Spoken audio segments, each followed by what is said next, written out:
Welcome to another podcast by Kingdom Plumbing and Heating. We have Clay Bristow here with me. Clay, how's your afternoon? It's going good. Thanks for having me again. That's awesome, man. I wanted to ask you this really hot topic of a question, and it has to do with hot water tanks.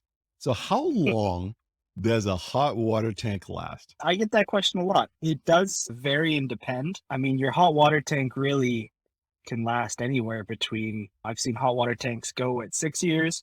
I've seen hot water tanks go at 40. The oldest tank I ever pulled out of a house was about 42 years old. Did you just say 42? Yep, 42 years old, yeah. Wow. Yeah. Okay. The oldest one I've ever pulled out. And they definitely don't make them like that anymore. The tanks that they make nowadays, I don't think you could ever get 42 years out of. But what's more interesting is an up geographical location. In our demographic here, it's not so much about how long a hot water tank will last, is how long will your insurance company let your hot water tank last? Oh, okay. So more often than not, it's actually your insurance company. At least this is the feedback I've received from my clients, is that some of their insurance companies have come back to them and said that they will not insure them for flood damage at all if they don't replace their hot water tank once it has exceeded, I think it's around the 10 to 12 year range. So most of the time nowadays, we just recommend around the 10 to 12 year mark to think about replacing your hot water tank. But a tank can last longer than that. Do most of your clients or customers come to you for a replacement around that time, around the 10, 12 year mark? I get a mix of both. So I get a mix of clients calling me, I'd say it's 50-50, of clients that call me and say, hey, our tank is 10 years old. There's nothing wrong with it. We want to preventively get it changed out. So obviously we do that. And then you get the people that call you at 10:30 at night and say, hey, our hot water tank is let go. We need to deal with this right away. Obviously much easier to do it preventatively and versus a forced replacement. Yes. Yeah, exactly. Because sometimes we can't necessarily get a tank right away. There's certain applications that are really tight. Let's say your hot water tank is in a closet with your furnace and it's really tight. That might call for a specialty size that we can't necessarily just go down to the store and buy, that we might need to order. So it's, if you can do it preventatively, if it works in your budget, of course, it is normally the best way to go.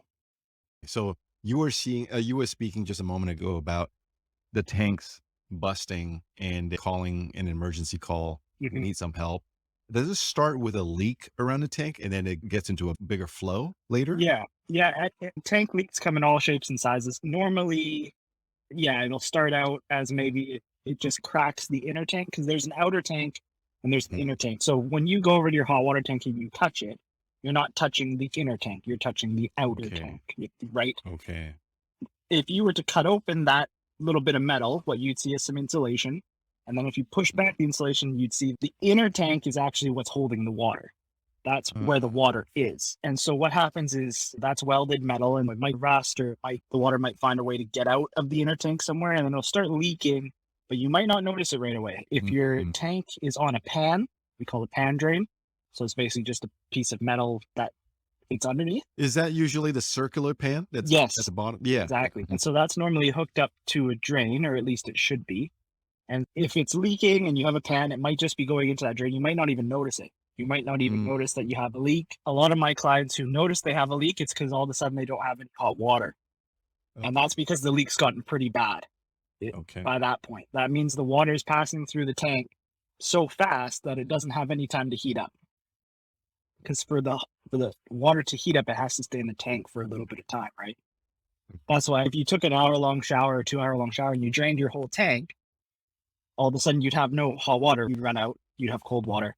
And you'd have to wait another hour or so before your hot water tank recovered, what we say recovers. And it comes, which is cruel and unusual punishment. No, yes, you don't want to deal with that unless it's hot outside. Do you get questions from customers about maintenance of hot water tanks? Yeah, so maintenance, there's really only, and whether you have an electric or gas tank, there's really only one thing I'd say that homeowners can do to their tank, and that is to drain it occasionally, maybe annually. This is something we can recommend, but if you don't do it, it's not a big deal. The sediment will build. You do that to relieve the sediment buildup at the bottom, which in theory will help the tank for sure and definitely increase efficiency.